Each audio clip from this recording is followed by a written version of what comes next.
রাত ৩টা শহীদ উসমান হাদির কবরের পাশে দাঁড়িয়ে জনপ্রিয় ইসলামিক বক্তা মাওলানা আব্দুল হাই মোহাম্মদ সাইফুল্লাহ টানা কান্না করছিলেন। তার কান্না যেন কিছুতেই থামছিল না।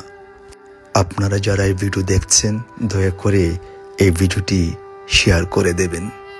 ইসলামিক এই বক্তার কান্না দেখে দায়িত্বপ্রাপ্ত নিরাপত্তা কর্মী স্টাফরাও কান্না করছিলেন।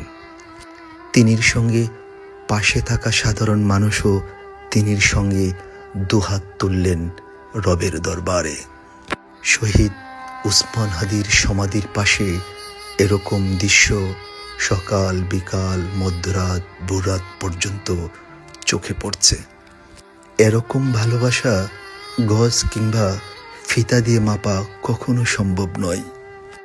এমন ভালোবাসা কেবল ভালোবাসা দিয়ে মাপা সম্ভব। এমন আকুতি মিনতি কেবলমাত্র মহান সৃষ্টিকর্তাই নির্ধারণ করতে পারেন। একজন মানুষ আরেকজন মানুষের জন্য দুহাত তুলে মোনাজাত করে কান্না করে